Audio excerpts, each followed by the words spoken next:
Motorcycles versus cars, the great debate. Let's begin. First off, motorcycles are just plain fun. And seriously, who doesn't like having fun? If you don't, maybe you should bloody well give it a go. All jokes aside, the whole process of getting ready to ride, then meeting up with your mates for a Sunday blappy blap, is not only a blast, but it also gives a great way to stay social. That's got to be good for the soul, right? On the flip side, motorcycles can put us in very dangerous situations.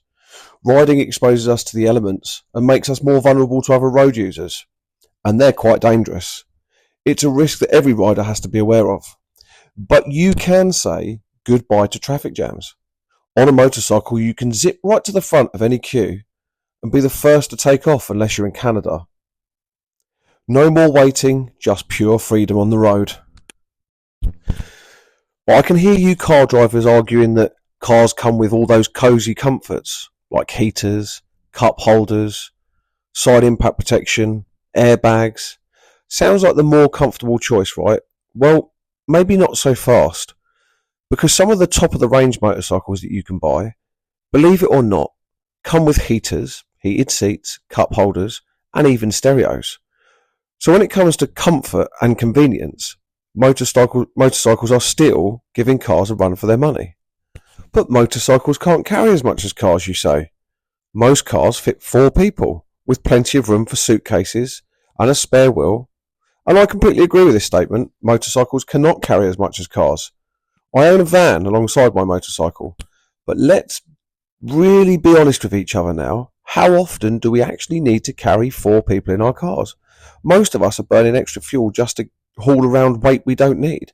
And let's not even get started on car boots. They are packed with junk. Trust me, I've inspected hundreds of cars over the years, and the amount of crap people carry around is unreal. Most of it you could go down the tip and just throw away. You don't need it.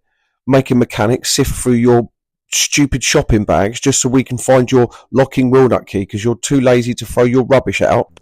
On a downside for motorcycles, especially in the UK at the moment, is theft.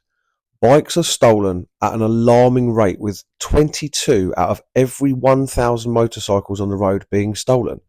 This is a tremendous issue that doesn't seem to be being tackled. So again, that is a massive downside for motorcycling, but we can tackle this. We can buy locks, alarms. There are some fantastic tracker systems out there now that if someone nicks your bike, you can open an app on your phone and go right to where they've got it, push them off of it, and then take your bike back. I wouldn't do anything else though, because you'll go to prison for a long time, because the motorcycle thieves, of course, are victims. They're victims of society, and we're not allowed to do anything about getting our bikes back. We have to settle the fact that they just take our things and we can't do anything, and the police won't. My final thoughts on the matter: what's better, cars or motorcycles? Well, of course, I'm going to say cars. No, only joking.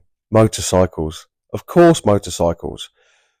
Motorcycles are generally built to a higher standard than cars. As a technician who works on both, bikes are designed to have a high level of reliability and quality of engineering. They are lighter, so you get better performance for less effort, and overall motorcycles have a friendliness about them. A friendliness that the car community, I'm afraid to say, doesn't seem to have. And I've been around the car community as well, and I'm really sorry, but there's a big arrogance sort of associated with the car community that the motorcycle community doesn't really have. Everyone's riding a bike. We know the dangers.